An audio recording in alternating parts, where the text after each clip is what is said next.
안녕하세요. 새벽이에요. 오늘도 고생 많으셨어요. 이제 천천히 눈을 감고 따뜻한 이야기 속으로 들어가 볼까요? 장맛비가 퍼붓던 어느 여름밤, 홍단의 초가집 지붕 위로 비가 쏟아지고 방 안엔 호롱불 하나가 아련히 빛나고 있었다. 홍단은 작은 바늘에 실을 깨며 조용히 숨을 내쉬었다. 창호지를 때리는 빗방울 소리, 그것 말고는 들리는 게 없었다. 들리는 소리라 해봐야 처량한 빗소리뿐이구먼. 사람 소리 하나 없는 이 집이 이게 사람 사는 집이요? 아이고, 내 팔자야. 바느질하던 손이 멈췄다. 혼잣말을 꺼내놓는 것도 이제 습관이었다. 결혼한 지 1년 만에 남편을 잃고 5해를 혼자 살아냈다. 웃음도 눈물도 이제는 다 지쳐 심장 소리조차 조용히 꺼져가는 것만 같았다. 그때였다. 제발 도와주십시오. 삐걱이는 낡은 울타리 문을 두드리는 소리, 그리고 죽어가는 듯한 남자의 목소리였다. 홍단은 등골이 서늘해졌다. 비 오는 밤, 그것도 깊은 밤중에 누가 이 산골짜기까지 찾아온단 말인가?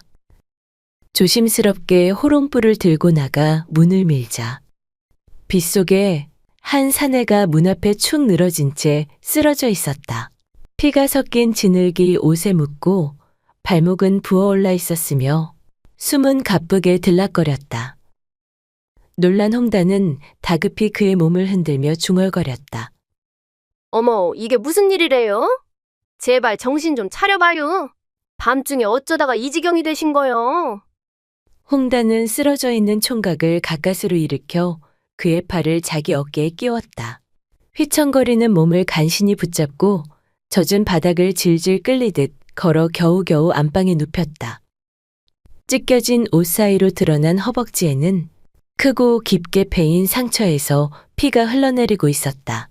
그녀는 입술을 꼭 깨물었다. 이 사람 그냥 놔뒀다가는 진짜 큰일 날 뻔했구먼. 홍단은 정신을 잃고 눈을 감은 남자의 얼굴을 찬찬히 들여다보았다. 콧날은 높고 눈썹은 짙었다. 헝클어진 머리카락 사이로 이따금 미간을 찌푸리는 표정이 마치 꿈속에서 본 사람처럼 익숙했다. 이런 얼굴을 어째 산속에다 굴려놓고 왔을꼬? 홍단은 숨을 꾹 참고 손에 물수건을 들고 옷자락을 걷었다. 닦아낼수록 그의 몸이 드러났다. 검게 그을린 어깨, 단단한 가슴, 말뚝 같은 팔뚝까지. 심장이 쿵 하고 뛰었다. 입술이 바짝 마르고 목젖이 꿀꺽 넘어갔다. 오메, 나 지금 뭐 하는겨? 죽어가는 사람 앞에 두고. 내가 미쳤나벼? 정신 챙겨 홍단아. 부끄러움과 놀람이 한꺼번에 밀려왔다. 하지만 곧 정신을 가다듬고 물수건을 다시 들었다. 사람이 먼저지. 사람부터 살려놔야지. 그녀는 조심스레 다친 다리를 찜질하고 방 한켠 솥에서 끓이던 쑥물을 들이부어 상처를 닦았다. 잠시 뒤 사내는 숨을 고르기 시작했다. 눈꺼풀이 덜덜 떨리더니 이윽고 깊은 잠에 들었다. 홍단은 방구석에 등을 기대어 앉았다. 비는 여전히 쏟아졌고 호롱불은 바람결에 살랑살랑 흔들리고 있었다. 그녀는 사내의 얼굴을 조용히 바라보며 혼잣말처럼 중얼거렸다. 혼자 산 지도 벌써 5년이 넘었는데 이 밤중에 남정네 하나 들였다고 설레는 건 또 뭐요? 참말로 환장하겠네. 그러고는 손에 힘을 툭 빼며 작게 웃음을 흘렸다. 그렇게 춘식이라는 남자는 홍단의 방에 홍단의 밤에 스며들었다. 다음 날 아침, 밤새 내리던 비는 말끔히 그쳤고 하늘엔 구름 한 점 없이 해가 쨍하게 떠올랐다. 촉촉한 마당엔 햇살이 내려앉고 옆집 과부 월순이의 소리가 성큼성큼 울려 퍼졌다. 홍단아, 오늘 장애 우시장도 선다드만. 얼른 준비여. 같이 가자구먼. 뭔 대답이 없어야? 아직 자는겨? 월순이는 여느 날처럼 대문을 쓱 열고 익숙하게 방으로 들어서려다. 방 안 이불 위에 누워있는 사내를 보고 그 자리에 얼어붙었다. 오메, 이게 누구여? 남정네 아니여? 웬 남정네가 네 방에 누워있대?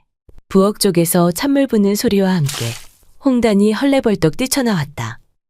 아따 깜짝이야. 성님, 그냥 문은 좀 두드리고 들어오지 그래요? 아니, 그게 중요한 게 아니자녀. 방에 저 총각은 누구냔 말이여? 홍단은 멋쩍게 웃으며 머리카락을 귀 뒤로 넘겼다. 어젯밤에 말이요. 산에서 굴러떨어졌는지 문 두드리는 소리가 들려서 밖에 나가보니까 이 양반이 피를 흘리며 쓰러져 있더라니까요. 혼자 놔두면 큰일 날 것 같아서 안으로 들였지.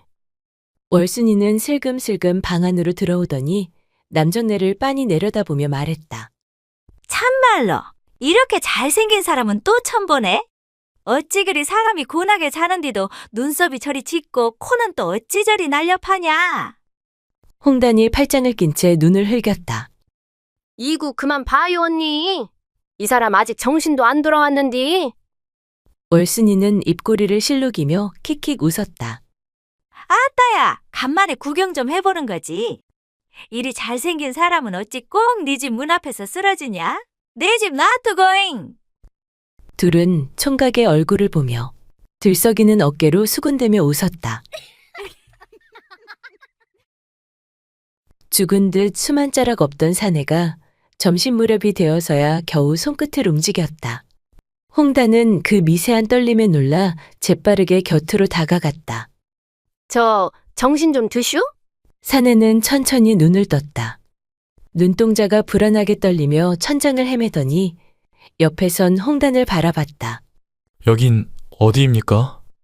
충청도 본 속리산 아래 작은 마을이요. 어젯밤 피를 흘린 채로 대문 앞에 쓰러져 계셨어요. 사내는 눈을 감고 숨을 길게 내쉬었다. 그리고 낮은 목소리로 말했다. 한양서 내려와 속리산 산삼 구하러 갔다가 비에 미끄러져 정신을 잃었나 봅니다. 한양분이셔요? 예. 속리산 근처에 귀한 산삼이 많다 하여 그리로 올랐다가 비바람에 그만 발을 헛디뎌 절벽 아래로 구르게 되었소. 홍단은 살짝 고개를 끄덕였다. 그는 다시 몸을 일으키려다 쓰러지듯 내려앉았다. 아, 아유 움직이지 마셔요. 발목이 부었고 다리엔 큰 상처도 났쇼. 며칠은 꼼짝 마셔야 쓰겄소. 사내는 잠시 침묵했다. 그리고 낮게, 그러나 또렷한 목소리로 물었다. 댁이 이 집 안주인입니까? 홍단은 쑥스럽게 웃었다. 예, 이 동네에서 혼자 사는 과부구먼요. 남편은 벌써 저 세상 사람 됐고요. 사내는 미간을 찌푸리다 말고 조용히 말했다. 그럼 이 몸이 크나큰 신세를 진 셈이로군요. 댁의 조남을 여쭈어도 되겠소? 지는 홍단이에요. 홍단, 참 고운 이름이옵니다. 저는 박춘식이라 하오. 홍단은 그의 이름을 마음에 되뇌었다. 춘식. 이상하게. 그 이름이 마음 한구석에 말랑하게 맺혔다. 춘식이? 이름도 착하게 생겼네요. 근데 이런 고운 분이 쭉 혼자 계셨단 말입니까? 세상이 참... 그 말에 홍단은 잠깐 멍해졌다가 얼굴이 살짝 붉어지는 걸 들키지 않으려 고개를 푹 숙였다. 저 총각 방금 나한테 곱다고 한겨? 나 참 과부 마음에 불을 지르려고 작정을 한겨 뭐요? 홍단은 속으로 중얼거리며 입술을 꼭 다문 채 미소가 새어나오지 않게 애써 참았다. 늦은 오후, 홍단은 부엌을 분주히 오가며 저녁 준비에 여념이 없었다. 솥에서는 된장국이 보글보글 끓었고 달걀지단을 곱게 얹은 고기볶음에다 새콤한 장아찌며 그 귀하다는 민어찜까지 한 상 가득 차려진 밥상은 마치 며칠 만에 돌아온 남편을 맞이하는 상 같았다. 저는 밥 한 술만 있어도 감사한 몸인데 이거 아무리 그래도 너무 거창한 거 아닙니까? 춘식이 어색하게 웃으며 물었다. 그 말에 홍단은 수줍게 고개를 갸웃하며 대꾸했다. 거창하긴요. 혼자 먹다 남은 거 그냥 좀 내놓은 것 뿐이니께. 괜한 부담은 마시고 어서 드셔요. 하지만 그 상은 누가 봐도 진수성찬이었다. 그때였다. 대문이 덜컥 열리며 익숙한 목소리가 들렸다. 홍단아, 거 있냐잉? 월순이었다. 평소처럼 방으로 들어선 월순은 밥상 앞에 앉은 춘식과 눈이 마주친 순간 입이 벌어졌다. 오메, 이 양반 이제 정신이 쪼까 돌아온 것 같네? 홍단은 씩 웃으며 말했다. 근데 다리가 영 안 좋아서 좀 더 쉬어야 되겠더라고요. 한양에서 왔대요. 여기 음식이 입에 맞을란가 몰라. 월순은 그 말을 듣자 잠시 입꼬리를 실룩이며 말했다. 아이고, 나도 마침 효종갱을 푹 끓였는데 그냥 갖다 드릴 걸 그랬구만. 그러곤 방 안에 들어와 앉았다. 월수는 한참을 말없이 춘식을 보다가 그 앞에 놓인 밥상을 훑어보며 말을 꺼냈다.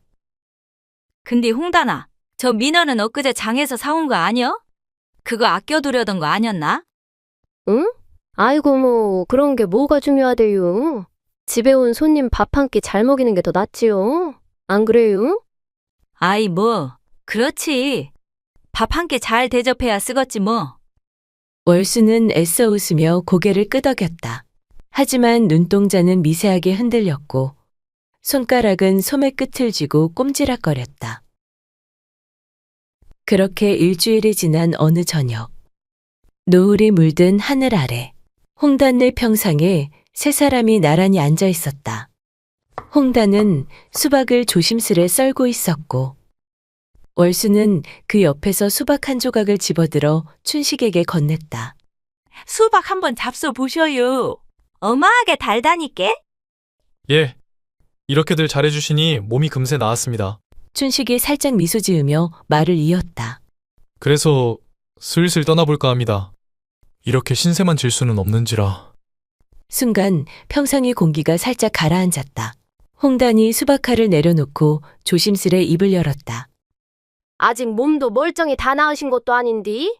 이 산골에서 어딜 간다고요? 한양까진 며칠을 가야 할 텐디? 안 돼요. 무리시라니까. 월순도 얼른 거들었다.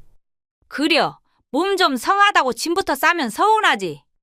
이 몸뚱이로 가다간 고갯마루도 못 넘기고 들어눕것슈. 고마우면 뭐 우리 반일도 좀 도와주시고 그렇게 지내봐요. 그러곤 능청스레 덧붙였다. 게다가 말이여, 우리 집 처마가 금간지 오래되는디 그거 손볼 사람도 마땅찮고 그냥 조금만 더 있으셔요. 춘식은 당황한 얼굴로 두 여인을 번갈아 바라봤다. 그렇게까지 말씀하시니 몸둘 바를 모르겠습니다. 홍단은 놓치지 않고 말했다. 아유, 뭐가 그리 급하다고 그래요? 그냥 조금만 더 계셔요. 우리 집 좀 봐주신다 생각하시고. 월순도 씩 웃으며 거들었다. 그래, 장날마다 약초도 팔아보면 괜찮지 않겠슈? 홍단은 조심스레 수박 한 조각을 들어 춘식 앞으로 내밀었다. 오늘도 고생 많으셨는데 요거나 한 입 드시고 천천히 생각해 보셔요. 그러자 월순도 서둘러 수박 조각을 집어들었다. 아니야. 요건 내가 직접 깎은 거니까 이걸 먼저 드셔요. 이게 더 달아. 춘식은 두 조각 사이에서 잠시 망설이다. 결국 웃음을 터뜨렸다. 허허, 이러다 배가 찢어지겠습니다.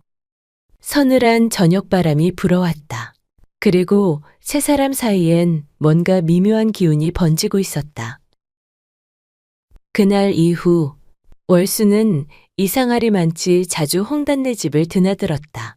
대문 밖에 서서 슬그머니 안을 들여다보는가 하면 마당가에 앉아 호미질을 하다가도 허리를 쭉 펴며 아이고, 허리야. 혼잣말인 척 일부러 소리를 높였다. 손에 호미를 들고 이리저리 흙을 쑤시는 신용을 하면서도 귀는 줄곧 홍단네 방안을 향해 기울어 있었다. 눈은 마당을 보는 척했지만 마음은 방 안 그 총각에게 달려 있었다.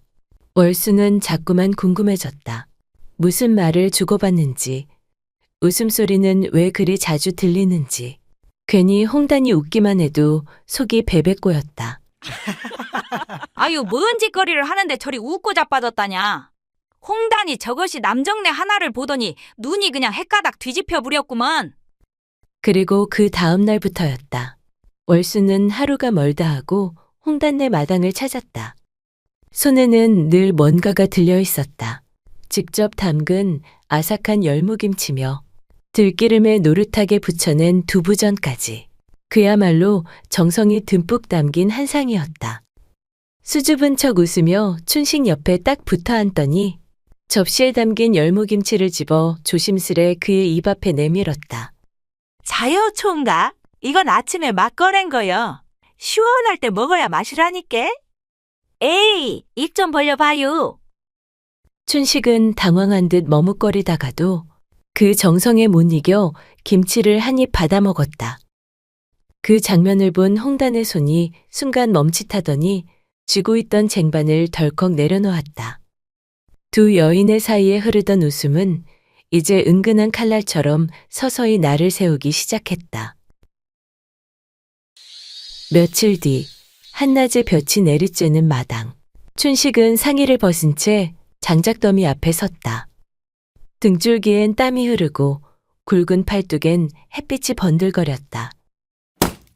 힘차게 도끼를 내리치는 소리에 마당가에 물동이를 들고 서 있던 홍단의 눈이 반짝 빛났다. 그 모습에 그녀는 괜히 목덜미를 만지작대며 혼잣말처럼 중얼거렸다.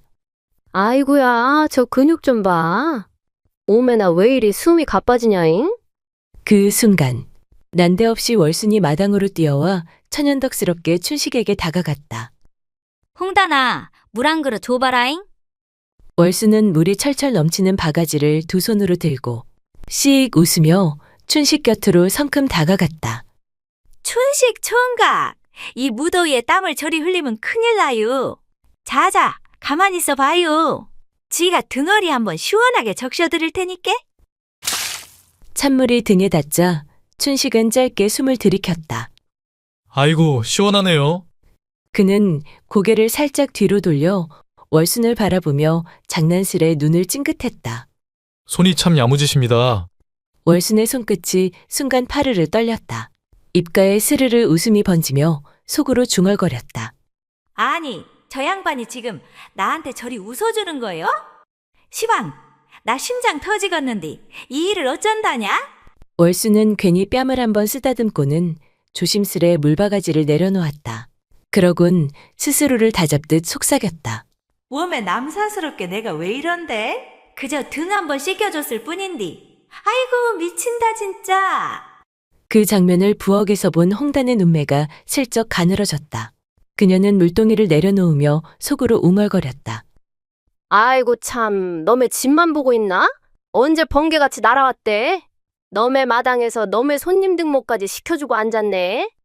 잠시 뒤 홍단은 시원한 수염차를 들고 마당으로 나왔다. 더우셔서 혼났겠슈. 이거 드시고 좀 식혀요. 춘식이 고개를 돌리며 웃었다. 아이고, 고맙습니다. 이렇게 다들 잘해주시니 몸이 더 빨리 낫는 것 같습니다. 그 말에 월순이 또 씩 웃으며 말했다. 그려. 그러니 내일 아침엔 우리 집 담장도 좀 봐주슈. 장맛에 흙이 좀 무너졌는데 손이 모자라서 말이여. 홍단의 눈꼬리가 또다시 실룩였다. 그녀는 억지 웃음을 지으며 말했다. 담장 볼 시간 있으면 우리 집 고방 문짝부터 고치셔야죠. 그거 하다 말았잖아요. 춘식은 난감한 얼굴로 두 여인을 번갈아 쳐다보았다. 바람은 불었고 평상의 공기는 미묘하게 일렁였다. 며칠이 지나자 춘식의 몸도 부쩍 회복되었다. 지팡이 없이도 천천히 걷게 된 그는 이젠 매일같이 동네 뒷산을 오르며 약초를 캐고 다녔다. 혼자 조심하셔요. 산길 미끄러운 게. 홍단은 그가 멀어지는 뒷모습을 보며 목소리를 높였다. 그러자 춘식이 뒤를 돌아보며 손을 번쩍 흔들었다. 홍단 아씨, 걱정 마시구려. 좋은 약초캐다가 만난 거 사올 테니 기다리시오. 그 모습에 홍단의 가슴이 쿵 하고 뛰었다. 오메 아씨? 뭐요? 진짜 저 양반이 나한테 매미 있는 거 아니오? 저래니께 꼭 내서 반갑구먼. 홍단은 볼이 붉게 물든 채 속으로 중얼거렸다. 춘식은 이젠 아침마다 나갔다가 해걸음에 돌아오는 게 어느새 일상이었다. 그날 캔 약초를 장터 약초방에 내다 팔아 반찬거리를 사오기도 하고 향이 진한 들기름 한 병을 슬쩍 안겨주며 웃기도 했다. 그가 장에 다녀오는 날이면 늘 손에 뭔가가 들려 있었고 얼굴엔 봄날 같은 기운이 돌았다. 며칠 후 춘식은 장에서 돌아오며 큼직한 보자기 하나를 조심스레 내밀었다. 오늘은 귀한 약초를 캤습니다. 그 덕에 닭 한 마리 살 수 있었지요.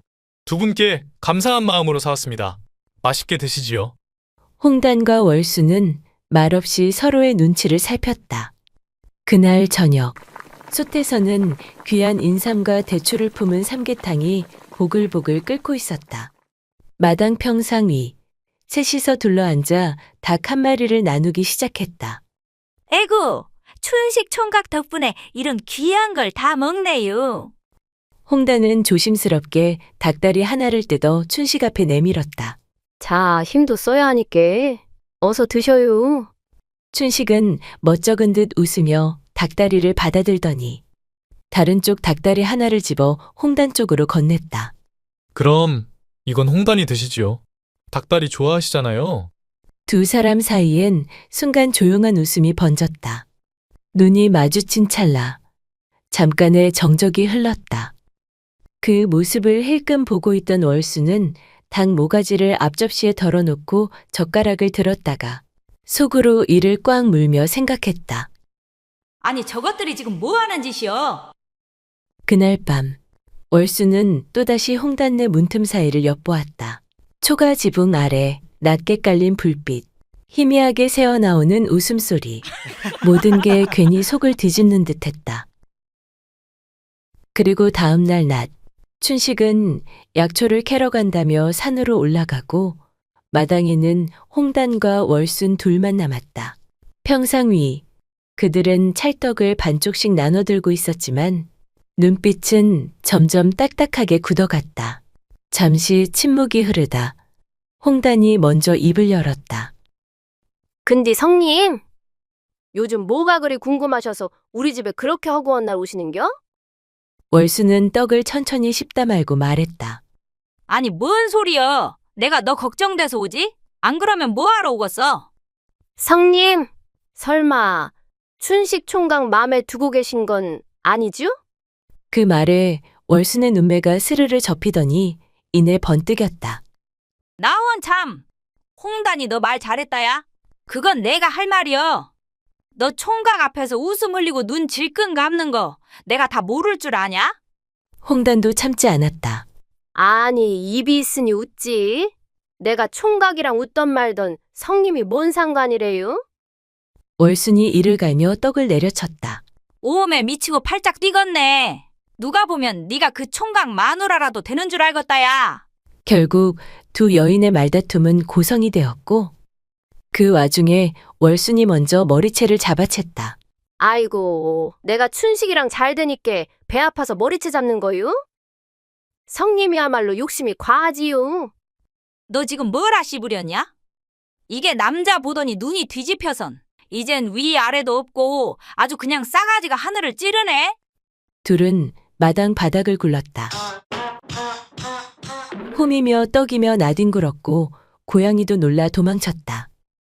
그때였다. 대문이 벌컥 열리고 낯익은 목소리가 들려왔다. 아니, 지금 뭐 하시는 겁니까? 춘식이었다. 헌데 그 뒤로 곱게 차려입은 아리따운 처녀가 조심스레 따라 들어왔다. 홍단과 월순의 몸짓이 멎었다. 그리고 순간 정적이 흘렀다. 춘식은 처녀를 가리키며 조심스레 말했다. 이분은 약초방 주인의 따님이옵니다. 얼마 전부터 마음을 나누게 되었지요. 저는 이제 그만 떠나려 합니다. 마당은 순식간에 쥐죽은 듯 조용해졌다. 춘식은 고개를 숙인 채 조심스레 말을 이었다. 두 분께 큰 은혜 입고도 이런 식으로 말씀드리게 되어 송구합니다. 이분과는 약초를 갖다 드리며 몇 번 뵙게 되었는데 제 마음이 먼저 움직여 버렸습니다. 춘식은 두 여인을 차례로 바라보며 깊이 허리를 숙였다. 정말 고맙고 또 죄송합니다. 은혜는 잊지 않겠습니다. 그는 아가씨와 함께 말없이 대문을 나섰다. 홍단과 월수는 아가씨의 손을 꼭 붙잡고 멀어져가는 춘식의 뒷모습을 말없이 바라보았다. 잠시 후 월순이 먼저 입을 뗐다. 홍단아, 이게 무슨 일이냐? 실컷 정성 들여 살려주고 먹이고 재워줬더니만 결국 딴 년이 채가는 거 보네. 홍단도 피식 웃으며 쓴숨을 내뱉었다. 성님, 지 볼 좀 꼬집어 보소. 이거 꿈꾸는 거 아니지라.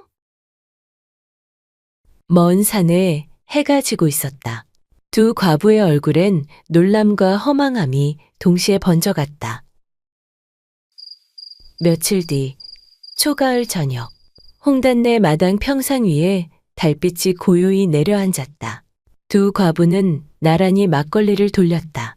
한참을 말없이 멍하니 하늘만 보던 홍단이 막걸리잔을 들며 툭 던지듯 말했다. 성님, 우리가 그래도 사람 하나 살려냈잖아요. 그 총각 아가씨랑 잘 살면 됐지 뭐. 월순도 잔을 들었다. 그러제, 우린 또 우리끼리 살아가면 되는겨. 뭐 괜히 그 총각 하나 왔다가 잠깐 정신이 헤매인 거지. 두 여인은 눈이 마주치더니 피식 웃음을 터뜨렸다. 그래도 말이여. 간만에 심장이 뛴 것만 해도 어디냐? 근께 인생에 웃을 일이 생겼단 게 고마운 거지. 홍단아, 이제 우리 춘식이는 잊자. 하나 둘 잔을 비웠다. 멀리서 풍경 소리가 들렸고 두 여인의 여름은 그렇게 다시 잔잔히 흘러갔다.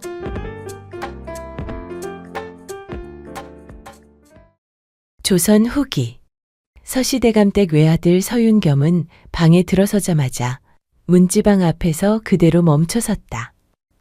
책상 위에 어제 없던 종이 한 장이 떡하니 놓여 있었다. 윤겸은 저도 모르게 미간을 찌푸리며 책상 앞으로 다가갔다. 그런데 이게 뭐지? 책상 위에 놓인 종이는 글씨가 적힌 종이가 아니었다.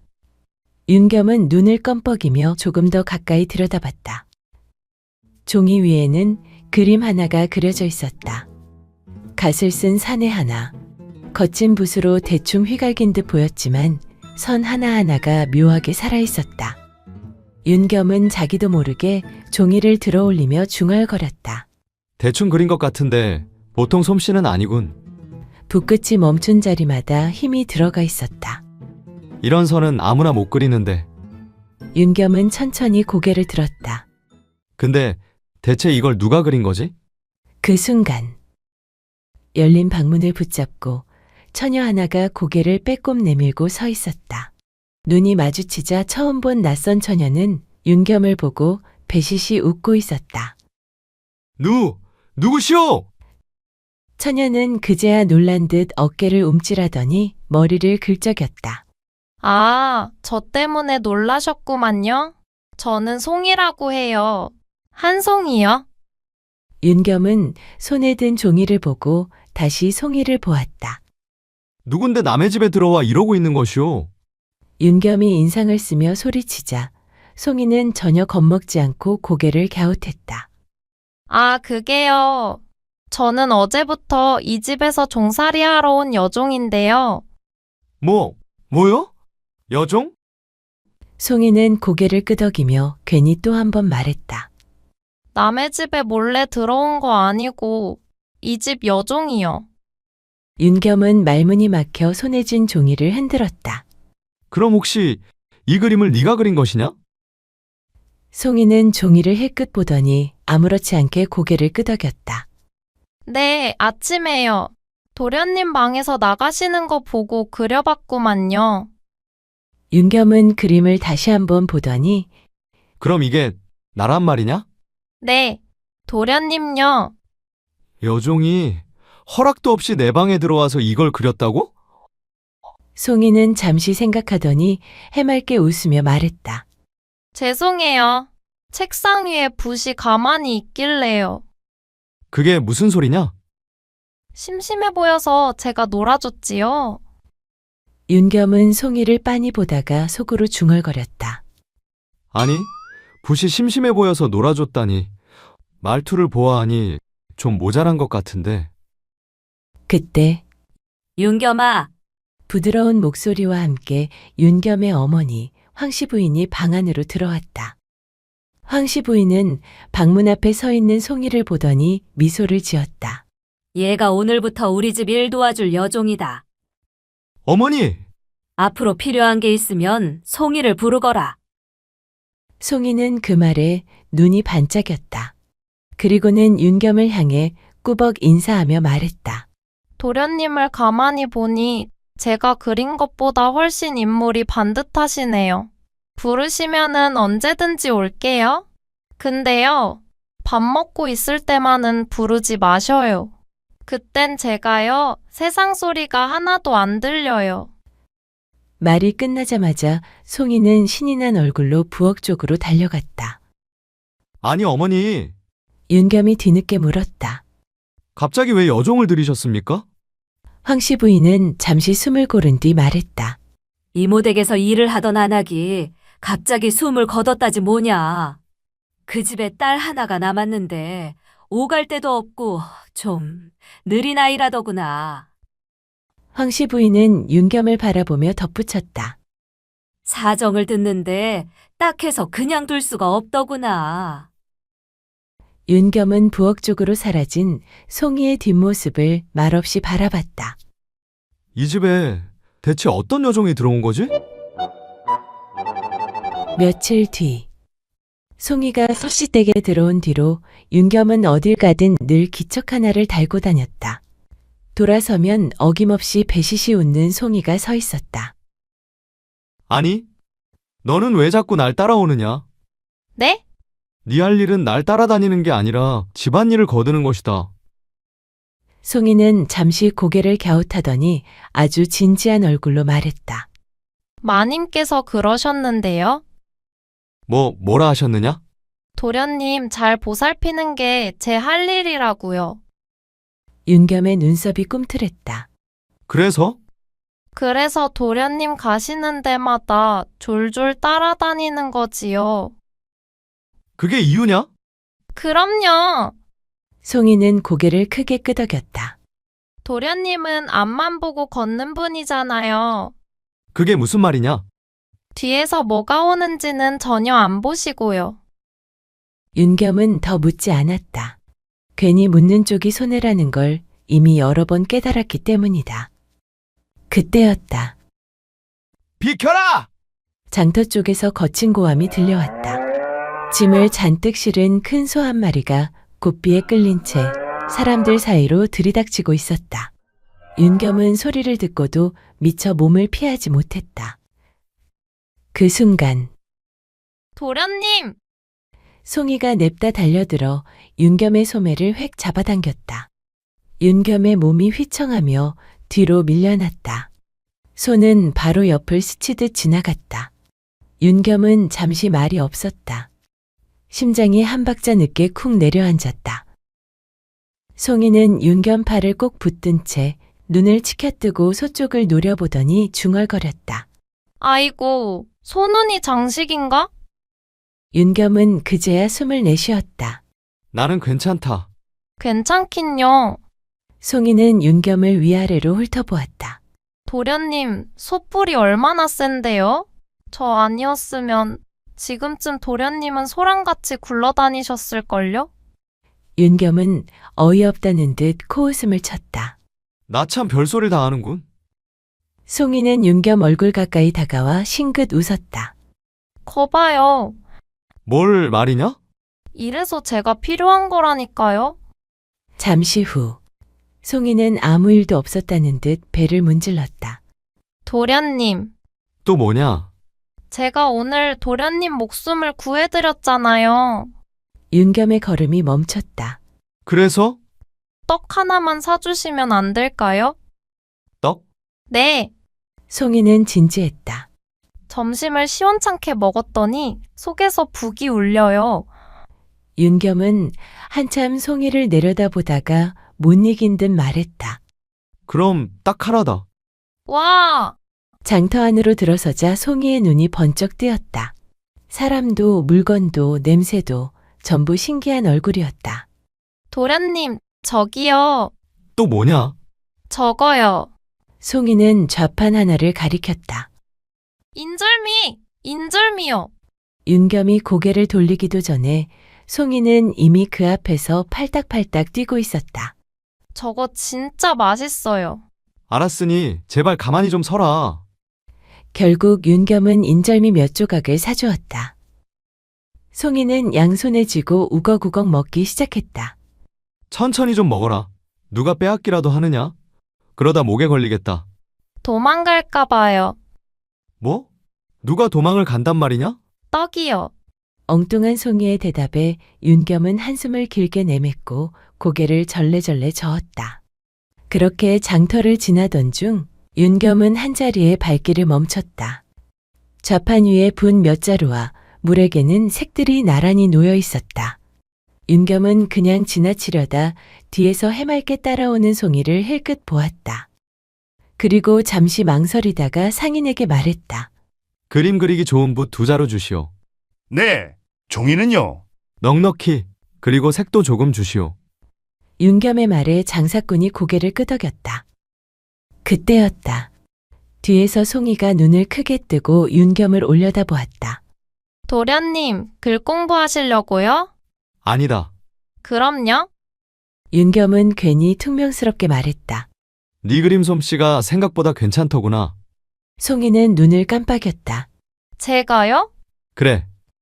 윤겸은 물건을 받아 송이 쪽으로 내밀었다. 그러니 이거 바꿔라. 송이는 붓과 종이를 보며 고개를 절레절레 흔들었다.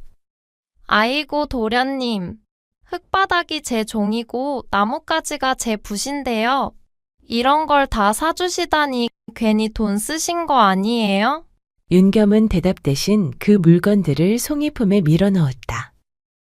귀찮아서 그런다. 이제 나 졸졸 따라다니지 말고 그걸로 그림이나 그려보거라. 제가 감히 이런 걸 받아도 되나요? 쓸 도구가 있으면 그림도 달라지는 법이다. 윤겸은 돌아서며 덧붙였다. 오늘 날 살려줬으니 그냥 바꿔라. 송이는 한참을 서서 붓을 내려다보다가 환하게 웃었다. 도련님, 뭐?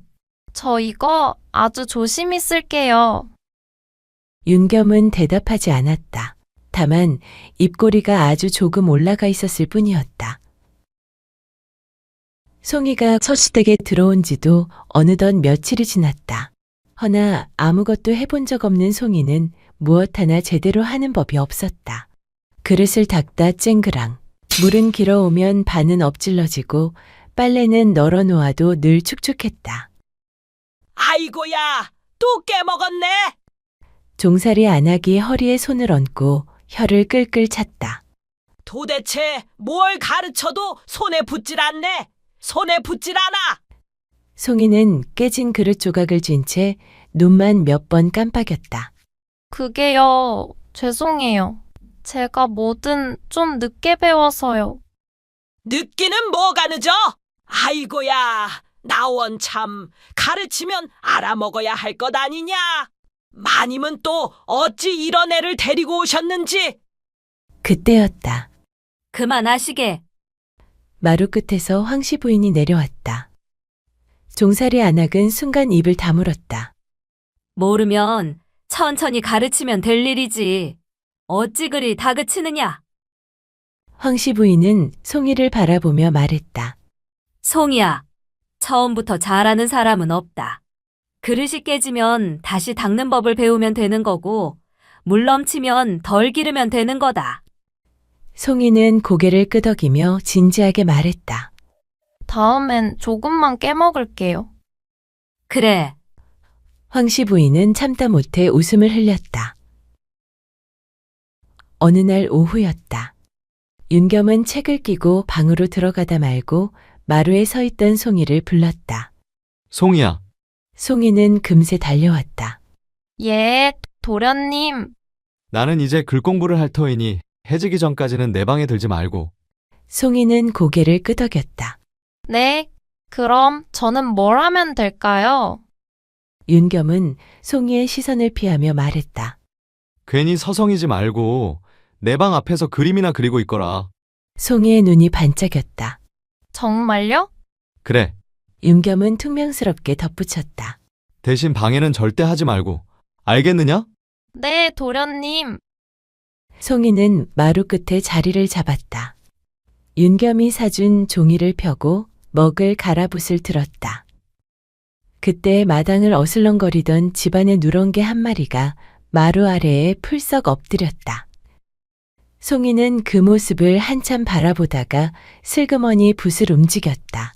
하품하며 벌린 입, 앞발을 쭉 뻗은 모양, 꼬리를 툭툭 치는 모습까지. 붓은 망설임 없이 움직였다. 담벼락 아래에는 능소화가 흐드러지게 피어 있었다. 붉은 꽃잎이 담을 타고 흘러내리는 모습이 마치 불꽃처럼 보였다. 송이는 그 꽃도 놓치지 않았다. 그때 마당을 지나던 서대감이 걸음을 멈췄다. 응? 서대감은 송이 앞에 놓인 종이를 내려다봤다. 마루 아래 늘어진 개 한 마리, 담장에 기대핀 능소와 그 아래 번진 여름벼까지. 잠시 말이 없던 서대감이 낮게 중얼거렸다. 이건 그냥 끄적인 그림은 아니구나. 송이는 고개를 들었다가 깜짝 놀라 붓을 놓칠 뻔했다. 아, 대감마님. 이걸 네가 그렸느냐? 송이는 머리를 긁적였다. 네. 개가 곱게 자고 있길래요. 서대감이 웃음을 삼켰다. 걔가 가만히 자고 있길래 그린 것이냐? 움직이면 못 그려서요. 그 말에 서대감의 입꼬리가 살짝 올라갔다. 그럼 저 꽃은 능소하요. 바람 불면 떨어질까봐 미리 그려놨어요. 서대감은 한동안 그림에서 눈을 떼지 못했다. 이 그림은 밖에 내놔도 부끄럽지 않겠구나. 그때 방 안에서 책을 읽던 윤겸이 문틈으로 그 모습을 보고 있었다. 윤겸은 괜히 고개를 돌렸다. 쓸데없이 잘 그리기는. 그러면서 윤겸은 책보다 마루 끝에서 들려오는 붓소리에 더 오래 귀를 기울였다. 어느 날이었다. 윤겸이 글 공부를 하러 나가고 집안일도 마땅히 할 것이 없자 우서시대는 한동안 조용했다. 심심해진 송이는 대문 앞을 서성이다가 결국 밖으로 발을 내디뎠다. 그날은 볕이 유난히 고왔다. 송이는 윤겸이 사준 종이와 붓을 품에 안고 집 뒤 계곡으로 내려갔다. 물소리가 크지 않아 붓소리를 가리기엔 딱 좋은 곳이었다. 바위 아래 그늘에 앉아 송이는 한참을 아무것도 하지 않고 계곡을 바라보았다. 그 흐름을 그대로 옮기듯 송이의 붓이 움직였다. 바위의 그림자, 물 위에 흔들리는 햇살, 멀리 서 있는 나무 한 그루까지. 그때였다. 송이가 고개를 돌리자 지팡이를 짚은 노인이 그림을 내려다보고 서 있었다. 이걸 네가 그린 것이냐? 송이는 벌떡 일어나 고개를 끄덕였다. 아, 예. 누구에게 배웠느냐? 송이는 잠시 생각하다가 솔직히 대답했다. 아무한테도 안 배웠어요. 노인이 다시 물었다. 그럼 어찌 이런 손이 나오느냐? 그냥요. 보면 제 손이 이렇게 가요. 노인은 그림을 뒤집어 보고 붓끝을 찬찬히 살폈다. 그리고 혼잣말처럼 중얼거렸다. 이건 배워서 나오는 손이 아니구나. 잠시 후 노인이 물었다. 이름이 무엇이냐? 송이라고 해요. 기와마을의 서대감 댁에 사는 여종이에요. 숨김도 꾸빈도 없는 대답이었다. 노인은 그림을 다시 펼쳐들며 말했다. 이 그림을 내게 팔겠느냐? 송이는 눈을 크게 떴다. 예? 이걸요? 잠시 망설이다가 말했다. 아니에요.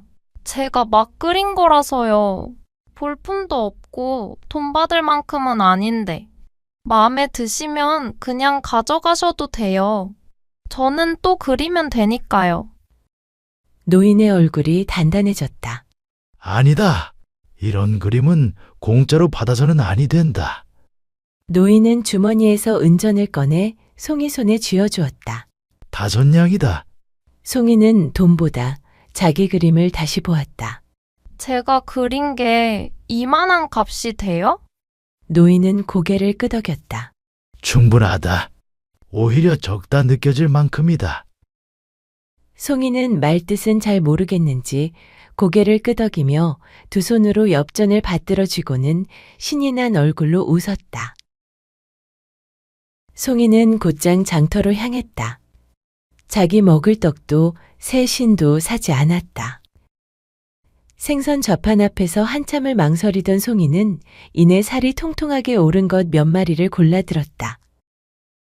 집으로 돌아와 마님 앞에 생선을 내밀었다. 마님, 이거요. 마님이 놀라 물었다. 이게 다 뭐냐? 제가 샀어요. 송이는 남은 엽전 세 냥을 조심스레 내밀었다. 이것도 받으세요. 마님의 얼굴이 굳었다. 이런 큰 돈이 어디서 난 것이냐? 송이는 숨기지 않았다. 어떤 어르신이요? 제 그림을 사주셨어요. 5냥이나 주시고요. 마님께 감사해서요. 그냥 뭐든 해드리고 싶었어요. 마님은 한참 말이 없었다가 송이의 머리를 쓰다듬었다. 기특한 아이구나. 이 생선은 오늘 저녁상에 올리자. 너도 함께 먹고. 그리고 엽전을 다시 송이 손에 쥐어주었다. 이 돈은 네 것이다. 네 재주로 받은 것이니 내가 가질 수는 없지. 꼭 필요한 데 쓰거라. 송이는 말뜻을 다 알지는 못했지만 마님의 손길이 따뜻해 괜히 마음이 놓였다. 며칠 뒤 송이는 장터에서 붓을 넣을 작은 대나무통 하나를 샀다. 며칠을 품에 넣고 다니다가 결국 윤겸 앞에 내밀었다. 도련님, 윤겸이 고개를 들자 송이는 괜히 붓통을 두 손으로 감싸쥐고 말했다. 붓이요. 맨날 책상에서 굴러 떨어지길래요. 잠깐 망설이다가 덧붙였다. 바닥에 떨어지면 붓끝이 아플 것 같아서요. 윤겸은 아무 말 없이 붓통을 내려다봤다. 괜히 시선을 피하며 받아들었다. 붓이 아프긴 뭐가 아프냐? 이런 것까지 신경 쓰지 않아도 된다. 말은 그렇게 했지만 붓을 넣는 손길은 이상하리만큼 조심스러웠다. 송이는 그걸 보고 괜히 안도한 얼굴로 웃었다. 그날 이후 윤겸의 책상 위에는 늘 그 붓통이 놓여 있었다. 그날이 있고 얼마 지난 뒤 일이었다. 대문 밖에서 인기척이 나더니 마당으로 낯선 사람들이 들어섰다. 앞장선 이는 다름 아닌 계곡에서 송이를 보았던 그 노인이었다. 대문에서 웅성거리는 소리에 서대감과 마님이 마루에서 내려왔고 윤겸도 뒤따라 마당으로 나왔다. 노인은 허리를 곧게 세우고 먼저 입을 열었다. 나는 예전에 도화서에서 붓을 잡았던 사람이요. 이 댁에 송이라 하는 여종이 있다 들었소만. 짧은 말이었으나 마당의 공기가 미묘하게 달라졌다. 그때 부엌에서 물동이를 내려놓고 나오던 송이가 노인을 보자 눈을 동그랗게 떴다. 어르신이 여긴 어쩐 일이세요? 노인은 송이를 보고 잠시 미소를 지었다. 그래, 널 찾으러 이리 왔단다. 저를요? 제가 뭘 잘못했나요? 송이는 무슨 말인지 몰라 어리둥절한 표정으로 윤겸이를 바라보았다. 노인은 잠시 말을 멈췄다가 낮고 분명한 목소리로 말했다. 나는 평생을 붓 하나로 살아온 사람이요. 마당에 있던 사람들의 시선이 자연스레 노인에게로 모였다. 예전에 도화서에서 그림을 맡아 그렸고 지금은 물러나 있으나 그림 보는 눈만은 아직 놓지 않았소. 노인은 송이를 가리켰다. 우연히 이 아이의 그림을 보게 되었소. 허나 한눈에 알겠더이다. 이 아이의 손은 남에게 배워서 만들어지는 손이 아닙니다. 형태를 흉내내는데 그치는 손이 아니라 숨결과 기운을 그대로 옮기는 손이지요. 마당에 있던 사람들의 시선이 자연스레 송이에게로 모였다. 윤겸이 한 걸음 앞으로 나섰다. 그래서 송이를 어찌하겠다는 말씀이십니까? 노인은 고개를 끄덕이며 대답했다. 도화서로 데려가고 싶소. 마당이 술렁였다. 노인은 서둘러 말을 이었다. 내 거처에서 붓을 잡는 법부터 다시 가르치고 안료를 다루는 법, 그림을 보는 법을 익힌 뒤 잠시 말을 고르고는 또렷하게 말했다. 도화서에 정식으로 연을대어 견습으로 드리고 싶소. 서대감이 낮게 물었다. 그 아이는 여종이요. 윤겸의 얼굴이 굳었다. 송이는 우리 집 여종입니다. 그림을 좀 그린다 하여 함부로 거처를 옮길 수는 없지요. 이 집에서 지내는데 아무 탈도 없습니다. 노인은 잠시도 망설이지 않았다. 압니다. 허나 재능은 신분을 가리지 않습니다. 이 손을 여종의 손으로만 두기엔 너무 아깝소. 그때 마님이 조용히 입을 열었다. 윤겸아, 윤겸이 돌아보자 마님은 송이를 보고 있었다. 송이가 그만한 손을 가졌다면 이 집 마루 끝에만 두는 것이 과연 옳은 일이겠느냐? 윤겸의 목소리가 높아졌다. 어머님! 마님은 흔들리지 않았다. 여종이라 해서 재능까지 묶어둘 수는 없지 않느냐? 그 말에 송이가 그제야 상황을 알아챈 듯 두 손을 꼭 움켜쥐었다. 싫어요. 모두의 시선이 송이에게 쏠렸다. 저 여기 있을래요. 마님도 계시고 도련님도 계시고 말끝이 조금 떨렸지만 고개는 숙이지 않았다. 저는 여기가 좋아요. 윤겸은 그 말을 듣고도 아무 말도 하지 못했다. 노인은 송이를 한참 바라보다가 부드럽게 말했다. 아가야, 강요할 생각은 없다. 그리고 천천히 덧붙였다. 다만 네 손이 어디까지 갈 수 있는지 한 번쯤은 네 스스로도 알아야 하지 않겠느냐. 누군가는 보내야 했고 누군가는 붙잡고 싶었으며 송이는 그 사이에 서 있었다.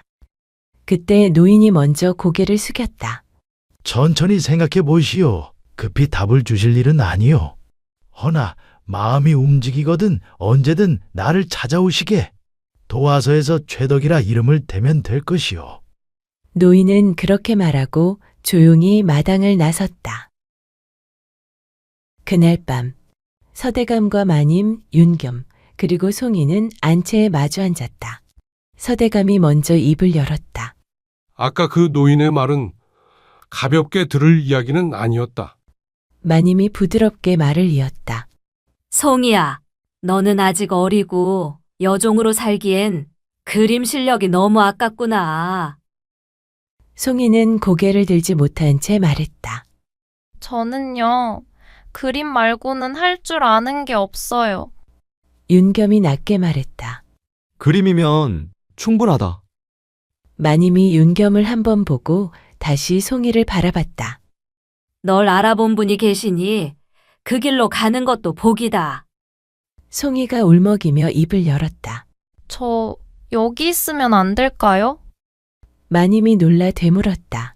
송이야, 송이는 두 손을 앞에서 꼭 쥐고 눈을 붉힌 채 고개를 들지 못하고 말했다. 여긴요. 매일 얼굴을 볼 수 있잖아요. 아침엔 부엌에서 음식 냄새도 나고요. 저녁이 되면 불도 켜지고요. 숨을 한 번 삼킨 뒤 더 작은 목소리로 말했다. 저는요. 이 집이 처음으로 집 같았어요. 고개를 숙인 채 마지막 말을 꺼냈다. 그래서 멀어지는 건 너무 슬퍼요. 마님은 한동안 송이를 바라보다가 조용히 품에 끌어안았다. 그래. 네 마음이 그러하다면 그리 하거라. 그제야 송이는 가늘게 숨을 내쉬었다. 며칠 뒤였다. 해가 중천에 오르기도 전 서시대감댁 대문 앞이 소란스러워졌다. 낯선 산의 서넛이 봉인이 찍힌 문서를 들고 서 있었다. 이곳이 서대감댁이 맞소이까? 서대감은 불길한 예감을 애써 누르며 문서를 받아들었다. 빛이 바랜 종이, 낯익은 이름. 선대 어른께서 생전에 연을 대고 맡으신 돈이요. 기한이 차 거두러 왔습니다. 서대감의 얼굴이 굳었다. 그게 무슨 말이오? 선친께선 그런 빚을 남기지 않으셨소? 사내는 담담하게 말했다. 그때는 빚이 아니었지요. 허나 주인이 갚지 못하고 나서 이제는 이댁 몫이 되었소. 문서 아래 적힌 액수는 서대감이 감당할 수 있는 것이 아니었다. 이럴 리가 없소. 이런 일은 들은 바가 없소. 말이 끝나기도 전에 서대감의 숨이 거칠어졌다. 가슴을 움켜쥐고 비틀거리다 그대로 마루에 무너졌다. 대감마님! 황씨 부인의 외침이 마당을 찢었다. 그러나 서대감은 끝내 다시 일어나지 못했다. 집안은 순식간에 기울었다. 가옥과 토지는 차례로 넘어갔고 사람들은 하나둘 발길을 끊었다.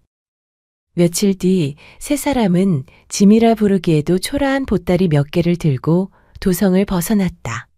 친척의 도움으로 겨우 구한 곳은 외딴 초가 한 채였다. 황씨 부인은 잠시 마루 앞에 서서 숨을 고른 뒤 말했다. 여기서 다시 시작하자. 허나 초가에서의 삶은 고됐다. 쌀독은 날이 갈수록 가벼워졌고 마님은 결국 자리에 누웠다. 기침 소리가 밤마다 방 안을 맴돌았다. 윤겸은 이를 악물었다. 날이 저물면 책을 폈고 등잔불이 꺼질 때까지 글을 놓지 않았다. 이번엔 반드시 붙어야 한다. 송이는 날이 밝으면 붓과 종이를 품에 안고 밖으로 나섰다. 산자락에 앉아 그림을 그리고 그 그림을 들고 장터로 나갔다. 그림 사세요. 제가 그린 건데요. 한 번만 봐주세요. 그러나 사람들은 그림을 스치듯 보고는 고개를 저었다. 아이고, 먹고 살기도 빠듯한 판에 그림이 밥을 먹여주나. 그때 힘없이 처진 송이의 어깨에 누군가 손을 얹었다. 그만하거라. 고개를 들자 윤겸이었다. 이런 데서까지 고개 숙일 필요 없다. 도련님이 여긴 어떻게... 윤겸은 괜히 시선을 피하며 말했다. 날도 찬데 네가 떨고 다니는 꼴은 보기 싫다. 잠시 뜸을 들이다 덧붙였다. 네가 좋아하는 떡이나 사줄 테니 따라오너라. 송이는 그제야 웃었다. 도련님 정말요? 그럼 인절미요. 윤겸은 툴툴대듯 말했다. 나 참, 또 인절미냐? 그러면서도 이미 떡 좌판 쪽으로 발을 옮기고 있었다. 해가 기울 무렵 윤겸과 송이는 빈손으로 초가에 돌아왔다. 손끝은 얼어붙었고 붓은 품 안에서 차가워져 있었다. 그 모습을 본 마님이 힘겹게 몸을 일으켜 송이의 손을 꼭 잡았다. 꽁꽁 언 손이었다. 송이야, 이제 장터엔 그만 나가거라. 마님은 송이의 손을 비비며 덧붙였다. 이 손 좀 봐. 이런 날에 밖에 서 있었으니 손이 얼음장일 수밖에 없지. 그러나 그날 밤 송이는 쉽게 잠들지 못했다. 그리고 문득 계곡에서 만났던 노인의 얼굴이 떠올랐다. 이런 손은 썩히면 안 된다. 마음이 움직이는 날이 오거든 나를 찾아오너라. 송이는 이불 속에서 두 손을 꼭 쥐었다. 그분이 계신 곳에 가면 내 그림으로 돈을 벌 수 있을지도 몰라. 그 생각이 떠오르자 가슴이 쿵 내려앉았다. 송이는 다음날 새벽 아무도 깨우지 않은 채 붓과 종이를 다시 챙겼다. 이번에는 장터가 아닌 그 노인을 찾아 조용히 떠났다. 도성에 들어서자 사람들이 바삐 오갔다. 송이는 지나가는 사람을 붙잡고 물었다. 저기요. 그림 그리는 데가 있다 해서요. 도와서 말하는 거냐? 예. 허나 한양은 차가웠다. 도와서 문 앞에서 송이는 몇 번이나 쫓겨났다. 여긴 아무나 드나드는 데가 아니다. 송이는 물러서지 않았다. 저 그림만 그리게 해주세요. 최덕이라는 어르신이 여기로 오라고 하셨어요. 결국 그 노인을 다시 만났다. 왔구나. 노인은 웃었다. 언젠가 올 줄 알았다. 그날부터였다. 송이는 처음부터 배웠다. 붓을 쥐는 법부터 먹을 가는 법, 종이를 고르는 법까지. 송이는 하루 종일 옛 그림을 베껴 그리고 밤이 되면 손이 떨릴 때까지 선을 그었다. 손이 아프면 멈추거라. 허나 아프지 않으면 아직 덜 그린 거다. 몇 달이 지나자 붓끝이 달라졌다. 선이 흔들리지 않았고 산수는 숨을 쉬었으며 사람의 얼굴에는 기운이 담겼다. 노인은 마침내 고개를 끄덕였다. 그는 연주를 써 송이를 도화서에 견습으로 들였다. 여종 하나가 그림을 기가 막히게 그린다더라. 소문은 조용히 그러나 빠르게 퍼졌다. 양반가에서 하나둘 그림을 청해왔다. 집 안에 걸 산수 하나만. 조상 초상 옆에 둘 그림이 필요하네. 송이의 손에 은전이 쌓이기 시작했다.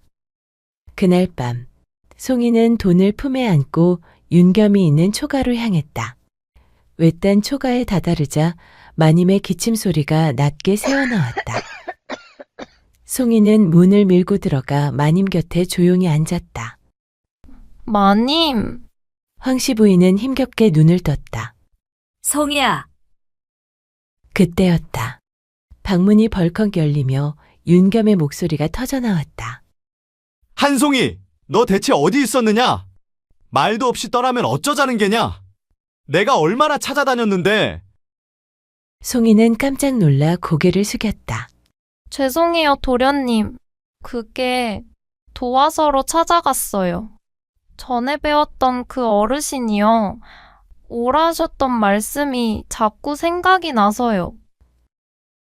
말을 마치고 송이는 품에서 은전을 꺼내 조심스레 마님의 손에 쥐어주었다. 이거 쓰세요. 약도 지으시고 쌀도 좀 사시고요.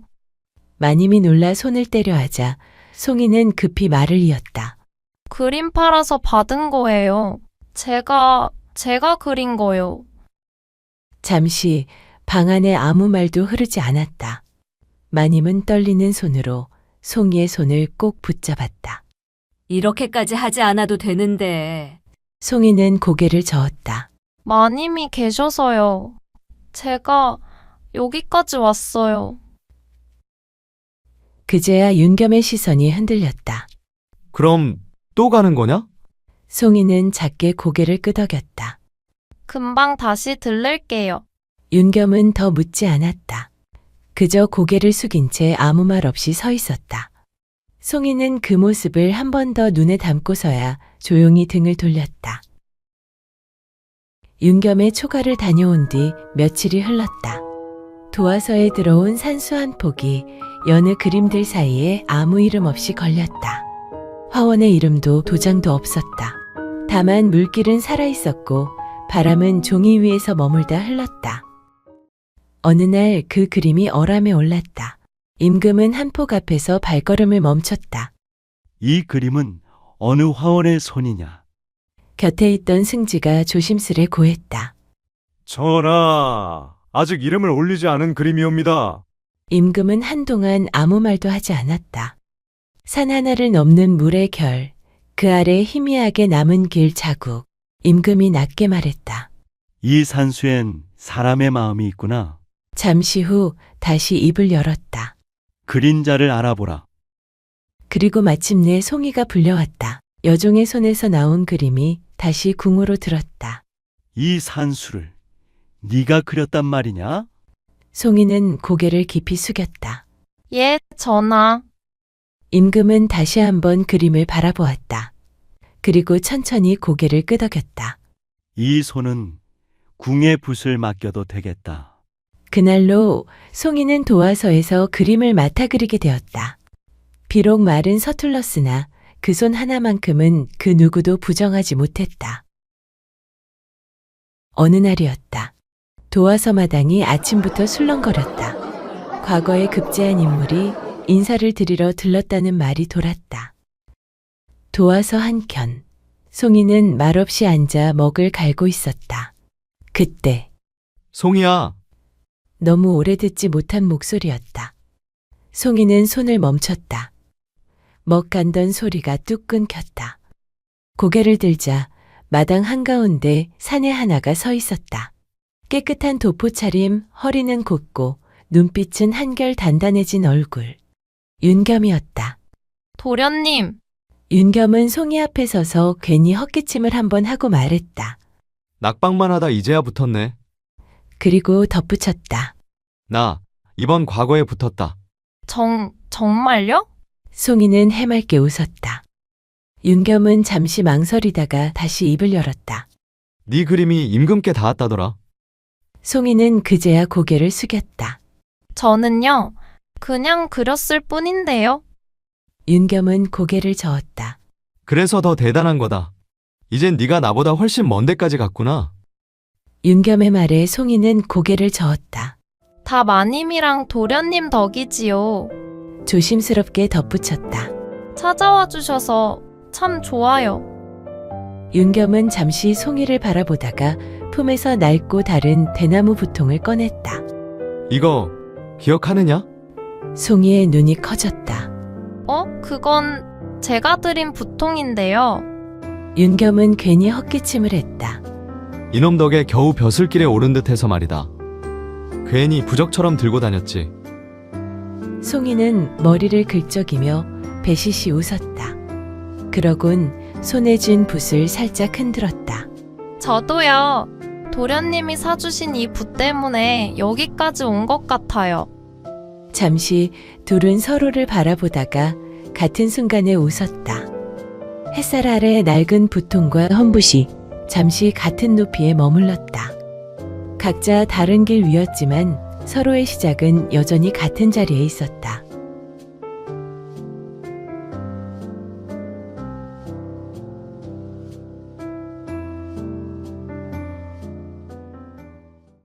옛날 전라도 어느 깊은 산골짜기에 장돌식이라 불리는 노총각 나무꾼이 살고 있었다.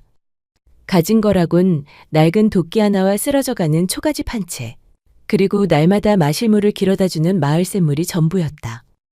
게다가 이 돌식이란 자는 밥은 좋아하고 일은 싫어하는 종자라 그에게 시집 오겠다는 처녀는 단 한 명도 없었다. 그러면서도 종일 누워 뒹굴며 입버릇처럼 말하곤 했다. 아따, 배 깔고 같이 누울 옆편에 하나만 있음 딱 좋을 텐디. 어디 그런 각시 하나 없을랑까 몰겄네. 하지만 마을 사람들은 코웃음 쳤다. 그런 게으름뱅이를 누가 데려가나? 돌식이? 걔는 장가 평생 못 간다에 내 엿장수 내놓는다. 길 가다 바위에 벌러덩 누워 낮잠 자기 일수요.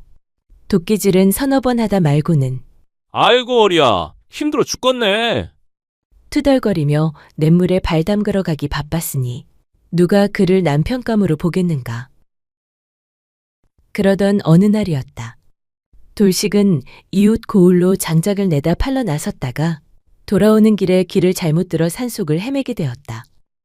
해는 뉘엿뉘엿 기울고 날은 어느새 저물어 가는데 가는 길마다 자풀이 우거져 발 디딜 틈조차 없었다. 찬 기운이 스며들고 산짐승 우는 소리에 등골이 오싹해졌다. 이놈의 산은 어째 길이 이리도 꼬였을까? 발바닥이 다 닳겠다 참말로. 춥고 배는 고프고. 이래 죽을 팔자면 진즉에 장가 나갈 걸 그랬지. 혼잣말로 궁시렁대며 덜컥 겁이 나려는 찰나. 그때였다. 이보시오. 어딜 그리 헤매시우? 아따 깜짝이야. 돌식이 흠칫 돌아보니 안개 사이로 늙은 여인 하나가 서 있었다. 낡은 두루마기를 여며 입고 머리는 희끗희끗. 하지만 눈빛만큼은 번뜩이듯 또렷했다. 돌식이 더듬더듬 입을 열었다. 아, 예. 그게 길을 헤매고 있는 중이옵지라.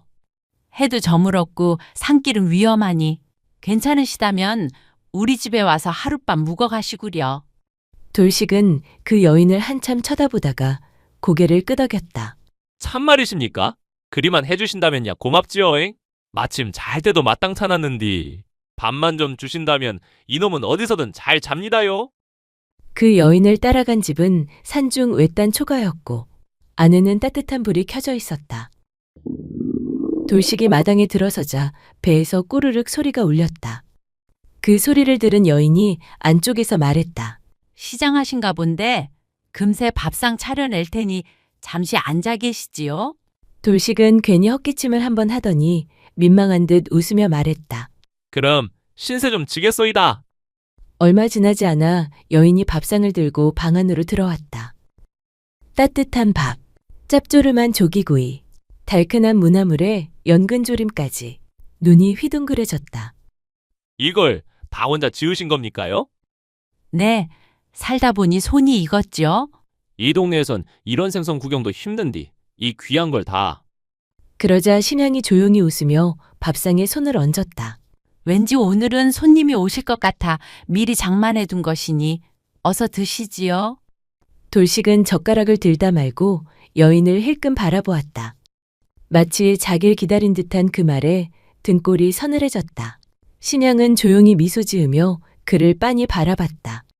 그 웃음이 어쩐지 따뜻하면서도 이상이 신비로웠다. 돌식은 고개를 갸웃하며 혼잣말처럼 중얼거렸다. 아니, 저 아짐이 날 어째 그리 뚫어지게 보는겨? 이 집 뭔가 수상한디. 설마 귀신은 아니겠지? 잠시 주춤했던 돌식은 밥 한 술 떠넣고는 스스로 중얼거렸다. 허, 참 귀신이면 어때? 이런 진수성찬 받았는디. 잔말하면 바보지, 바보야. 돌식은 밥을 싹싹 비우고 숟가락을 내려놓더니 배를 한번 쓸어내리며 말했다. 참말로 배가 터지겠네. 이런 밥상 받아본 게 언제더라? 아무래도 태어나 처음인 것 같구먼. 그러곤 고개를 젖히며 시원하게 긴 트림을 한번 뽑아냈다. 배불리 먹고 나자 부인이 방안을 정리하며 말했다. 구들장 뜨끈하니 이불 펴놨으니 누우셔서 눈 좀 붙이시지요. 산길 헤매느라 많이 고단하셨을 테니. 그뿐이 아니었다. 부인은 조용히 식혜 한 그릇을 쟁반에 올려왔다. 속이 더부룩하실까봐 식혜 좀 떠왔습니다. 예? 아이고, 뭐 이런 것까지 다. 허허. 돌식은 이불 속에 누워 천장을 바라보다가 혼잣말처럼 중얼거렸다. 허참, 뭐 이런 호사가 다 있대냐? 돌식은 이불 끝을 턱 걸치고 옆으로 돌아 누우며 생각에 잠겼다. 늙었든 말았든 간에 이런 여편네 하나 있으면야 도끼지로 보고 안 해도 굶을 걱정은 없겠구먼. 다음 날, 돌식은 따뜻한 구들장에서 오랜만에 허리를 펴고 잤다. 부엌에선 밥 짓는 소리가 났고 고소한 냄새가 코끝을 찔렀다. 늙은 여인이 아침상 드시게요. 하며 내온 밥상은 어제와 또 다른 한상이었다. 따뜻한 된장국에 칼칼한 두부조림까지. 밥 한 끼 제때 못 먹던 돌식은 이게 웬 복이냐 싶어 허겁지겁 숟가락을 놀렸다. 이러다 살쪄 죽겠어. 아주. 돌식은 배가 든든히 불러오자 안방으로 들어가 누워 낮잠을 실컷 잤다.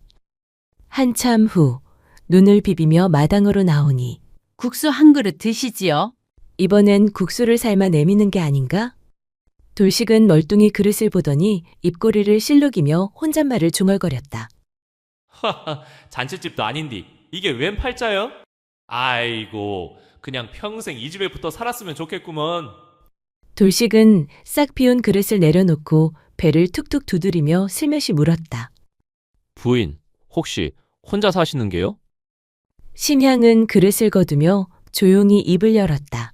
예, 몇 해 전까진 병석에 계신 아버지를 홀로 모셨습니다만 돌아가신 뒤론 쭉 혼자였지요. 그러더니 고개를 살짝 숙이며 덧붙였다. 그리 살다 보니 이 나이 먹도록 혼인 한번 못 해본 노처녀가 되어버렸습니다. 그 말을 듣는 순간 돌식은 눈이 휘둥그레져 물었다. 노처녀요? 이 나이 되도록 혼자이셨단 말씀이요. 돌식은 조용히 그릇을 치우는 심양의 손을 바라보았다. 굳은 살이 단단히 박힌 손. 오랜 세월 병든 아버지를 돌봤을 삶이 고스란히 담겨 있었다. 이 여인 처지도 참 딱하디 딱하구만. 저 손으로 얼마나 많은 걸 견뎌내며 살아왔을꼬. 돌식은 괜스레 목을 극적였다. 그러더니 속으로 슬그머니 이런 생각이 들었다. 이참에 그냥 저 여인이랑 살아보는 것도 참말로 괜찮겠는디. 밥도 잘하고 손도 야무지고잉. 그렇게 꾀가 스멀스멀 피어오르기 시작했다. 그는 잠시 말을 고르고는 조심스레 입을 열었다. 도끼 하나 믿고 사는 보잘것없는 놈이오만. 머슴 삼아 부려도 좋으니 혹 허락해 주신다면 우리 같이 살아보는 건 어떻겠소? 둘 다 덩그러니 외로이 지내는 몸인데 이참에 서로 기대어 살아보는 것도 나쁘지 않지 않겠소? 신양은 잠시 멈칫하더니 웃으며 말했다. 제 나이가 많습니다만 정말 괜찮으시겠습니까? 그러자 돌식은 아예 다리를 쭉 뻗고 등을 기대며 말했다. 나이가 뭐가 중헌디요? 밥이 이렇게 만난디? 그게 복이지요? 그녀의 이름은 심양. 아픈 아버지를 모시느라 혼기를 놓쳤고 쉰이 다 되도록 산골 외딴 집에 홀로 살고 있는 여자였다. 그리하여 그 뒤로 돌식은 심양의 집에 눌러 앉았다. 어느 날 여느 때와 마찬가지로 돌식은 방 안에 들어누워 하품을 해댔다. 그 모습을 바라보던 심양이 마루 끝에서 조용히 말했다. 서방님, 오늘은 남쪽 산자락으로 땔감을 좀 다녀오세요. 돌식은 몸을 비틀며 투덜댔다. 아이고 귀찮게. 나무 뗄까면 뭐 그리 자주 찼소? 며칠은 더 뗄 수 있을 텐디.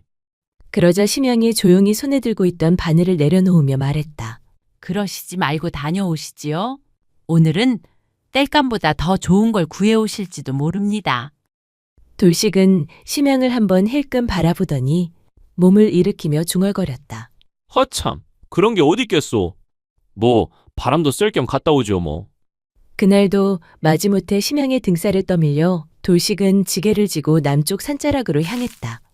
입은 툭 나와 있었고 도끼는 지게에 허술이 걸쳐져 있었으며 발길은 한껏 늘어졌다. 뗄감은 무슨? 그냥 누워지면서 사는 게 제일이지. 그렇게 투덜거리며 덤불을 헤치던 찰나 갑자기 풀숲에서 꿩 2마리가 튀어나왔다. 깜짝 놀란 돌식은 엉덩방아를 찌으며 소리쳤다. 으이! 이게 뭐여? 한 마리는 순식간에 날아 도망가고 남은 한 마리는 날개를 퍼덕이다가 지게에 걸려버렸다. 돌식은 얼떨결에 발치에 굴러있던 돌멩이를 냅다 집어던졌다. 운이 좋았는지 꿩이 그대로 기절해버렸다. 돌식은 입을 떡 벌린 채 그 자리에 멍하니 앉았다. 잠시 후 꿩을 안고 집으로 내려오며 중얼거렸다. 하하, 마누라 말이 딱 맞았구먼. 이리 귀한 꿩 한 마리를 주워다니. 신통도 이런 신통이 있나? 그러다 이내 피식 웃으며 고개를 절레절레 흔들었다. 아니, 무슨 속을 훤히 들여다보는 것도 아니고 진짜 뭔가 있는 사람이여 그려. 돌식이 꿩을 들고 들어서자 심양이 눈을 동그랗게 떴다. 정말 잡아오셨네요. 말없이 꿩을 받아든 심양은 잠시 후 부엌에서 김이 모락모락 피어나는 꿩장국을 내왔다. 돌식은 국물 한술 뜨며 혼잣말처럼 중얼거렸다. 진짜 뗄감보다 낫구먼. 여느 날처럼 점심배 든든히 채운 돌식은 다리 쭉 뻗고 누워 배를 두드렸다. 아따, 이래서 장가를 가는 거지. 밥은 꼬박꼬박 나오고 천국이 따로 없네. 그때 심양이 다가와 조용히 말했다. 서방님, 장터 좀 다녀오세요. 콩나물 한 대랑 두부 한 모만요. 돌식은 입을 삐죽이며 투덜댔다. 하참, 내가 뭐 심부름꾼이요. 심양이 웃으며 덧붙였다. 서방님, 오늘 나가시면 사람 하나 마주칠지 모르지요. 낯선이라 해도 그냥 지나치지 마시구려. 말 한마디 건네보면 그 사람이 귀인이 될지 어찌아오. 그 말에 귀가 솔깃해진 돌식은 무거운 몸을 일으켜 장터를 향해 슬슬 걸어나갔다. 귀인은 무슨? 동냥하는 거지나 안 만나면 다행이지. 돌식은 장터에서 콩나물 한 대, 두부 한 모를 사들고 햇빛 내리쬐는 산길을 터덜터덜 걷고 있었다. 에휴, 점심 다 지나도록 종종 걸음이로구만. 심부름이 이리 고된 줄 알았으면 안 나오는 건디. 그때 숲을 쪽에서 희미한 소리가 들렸다. 돌식은 고개를 획 돌렸다. 풀숲 한가운데 한 노인이 비스듬히 쓰러져 있었다. 거기 누구시오? 돌식이 다가가자 노인은 땀에 젖은 얼굴로 힘겹게 말했다. 뱀에 물렸소. 제발 도와주시오. 노인의 팔뚝엔 벌겋게 부풀어 오른 상처가 있었고 핏물과 독이 번지고 있었다. 돌식은 화들짝 놀라며 입을 벌렸다. 아이고야, 이거 어째 안담. 잠시 머뭇거리던 돌식의 머릿속에 문득 심양의 얼굴이 스쳐 지나갔다. 귀인을 만날지도 몰라요. 돌식은 이를 악물고 노인을 업고 비탈진 산길을 헉헉거리며 내려갔다. 지게는 팽개치고 두부도 흔들렸다. 심양은 마당 앞에서 물을 뜨다 말고 돌식의 급한 숨소리에 고개를 돌렸다. 서방님, 뭘 이리... 여기 이 어르신이 뱀에 물렸소. 심양은 놀람도 잠시. 바로 장독대 뒤 약초함에서 만개나무 뿌리와 천조각을 꺼냈다. 서방님, 어르신 어서 방 안으로 모시어요. 신양은 조심스레 입을 가져가 독을 빨아낸 뒤 입안의 피를 조용히 뱉어냈다. 곧이어 만개나무 뿌리를 곱게 찧어 독자국 위에 정성스레 덧붙였다. 조금만 늦었으면 큰일 날 뻔 했사옵니다. 이어 가쁜 숨을 고르며 부드럽게 말했다. 살아나실 겁니다. 이제 걱정 마시어요. 돌식은 식은땀을 닦으며 허둥지둥 물그릇을 내밀었다. 하하, 우리 마누라가 그냥 마누라가 아니지라. 어르신, 오늘 목숨 2개 얻으신 셈이요. 노인은 숨을 몰아쉬며 돌식과 심양을 바라봤다. 그 눈엔 깊은 고마움과 놀라움이 비쳤다. 며칠 뒤 초가 마당 앞에 말 2필이 멈춰섰다. 앞장선 이는 다름 아닌 며칠 전 산길에서 뱀에 물려 쓰러졌던 그 노인이었고 그 뒤엔 짐을 든 하인 하나가 따르고 있었다. 지게를 내려놓으며 마당으로 들어서던 돌식은 낯익은 얼굴을 보고 눈을 껌뻑였다. 아니, 그때 그 노인장 아니시오? 그러자 노인이 깊이 고개를 숙이며 말했다. 그날 절 살려주시지 않았더라면 지금 이 목숨 어찌 되었을지 모릅니다. 참으로 큰 은혜를 입었지요. 그러고는 말을 이었다. 해남 땅에서 조그맣게 가문을 잇고 있는 사람입니다. 은공을 갚고자 실은 이렇게 찾아뵈었지요. 곧 하인을 손짓해 불러내더니 작은 나무 상자 하나를 조심스레 내놓게 했다. 상자 안에는 은전히 단정히 놓여 있었고 붉은 비단보엔 귀한 산삼 한 뿌리가 곱게 감싸여 있었다. 이건 해남에서 진상하던 산삼인데 그날 절 살려주신 은혜에 비할 순 없지만 받아주시지요. 그리고 작은 정성으로 은전 몇 냥과 비단 한 필도 준비하였습니다. 신양은 말없이 고개를 숙였고 돌식은 어쩔 줄 몰라 하며 머리를 벅벅 긁었다. 노인이 돌아간 뒤 마루의 끝에 앉아 아내를 물끄러미 바라보다가 중얼거렸다. 하하, 또 그 말이 맞아떨어졌어. 마누라가 귀인을 만날 거라더니 진짜였구먼. 그러다 돌식은 슬며시 심양을 떠보듯 말을 붙였다. 근데 마누라, 그날 귀인을 만날 거라는 건 도대체 어찌알고 그리 했소? 정말 신통하단 말이오. 심양은 아무 말 없이 미소만 지었고 조용히 부엌으로 들어갔다. 곧장 된장 끓는 고소한 냄새가 마당 가득 퍼져나갔다. 그 뒤로도 늙은 부인의 신통한 말발은 쉴 새 없이 이어졌다. 서방님, 오늘만은 제발 술 잡수지 마시옵소서. 하던 말도 귓등으로 흘려듣고는 장터에서 술 퍼먹다 똥통에 빠져 꼴이 말이 아닌 채로 귀여운 날도 있었고 어느 날은 지나가는 사람을 힐끔 보더니 저 작자 도둑이 왜다. 하고는 관상 한번 보고 딱 집어낸 덕에 며칠째 골머리를 앓던 도둑놈을 붙잡은 일도 있었다. 그 기막힌 촉에 돌식도 동네 사람들도 점점 혀를 내두르기 시작했다. 그의 늦가을 아랫마을엔 이상한 징조가 일기 시작했다. 개들이 밤마다 하늘이 무너지듯 지저대고 산짐승이 사람 사는 마을까지 내려오고 우물에서는 알 수 없는 비린내가 피어올랐다.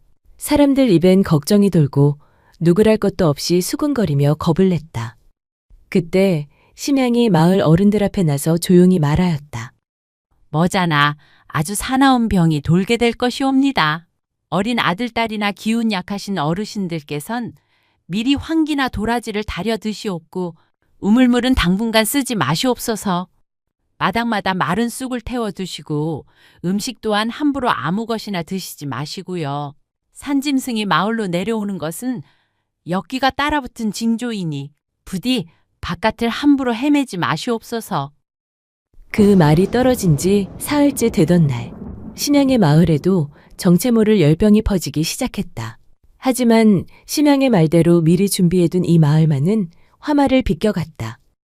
어허, 저 심양이라는 여인 보통 분이 아니구먼. 신령이 따로 없구먼. 참말로 기이한 분이야. 그 뒤로 사람들은 심양을 심도사마님이라 부르기 시작했다. 누구는 집안 운을 봐달라고 하고 누구는 자식 혼사 날짜를 물어오고 마을 사내들은 점괘를 봐달라며 줄까지 서곤 했다. 어느 늦은 밤 구들장 위에 다리를 쭉 뻗은 돌식이 팔을 베고 누운 채 심양을 바라보며 물었다. 마누라, 진짜로 뭐가 보이긴 하는 거요? 어찌 그리 이 일이 벌어지기 전부터 다 아는 사람처럼 그러시오? 심양은 한쪽 입꼬리만 올린 채 조용히 웃더니 돌식을 바라보며 대답했다. 서방님, 심양이 조용히 눈을 내리깔며 말을 이었다. 사실 저는 어려서부터 앞날을 어렴풋이 내다보는 눈이 있었사옵니다. 외할머니께서 좀 신기한 분이셨지요? 그 기운을 제가 조금 물려받은 모양입니다. 그러더니 이불을 턱 덮으며 덧붙였다. 서방님을 처음 배웠을 적에도 한눈에 알았지요? 아, 이 양반이 내 서방 될 사람이구나 싶더이다. 돌식은 말이 없었다. 그러다 이불을 끌어당기며 혼잣말로 중얼거렸다. 하참, 귀신도 그 정도 눈치는 없을 텐디. 하하, 그럼 내가 그 복을 제대로 받은 셈이로군요. 그날 이후 돌식은 도끼를 스스로 들고 산에 오르기 시작했고 장터에 나가도 심양 말부터 되새기는 사내가 되었다. 게으름뱅이라 손가락질 받던 사내는 심도사마님의 서방님이라며 동네 어르신들까지 대우해줄 만큼 얌전해졌고 밥상 앞에선 꼭 두 손을 모아 마누라 덕분에 복 터졌어. 말하길 잊지 않았다. 그리하여 사람 하나 오가기 힘든 산골 외딴집에서 늙은 아내와 나무꾼은 그의 겨울 따뜻한 웃음과 함께 누가 먼저랄 것도 없이 서로를 바라보며 조용히 잠들었다.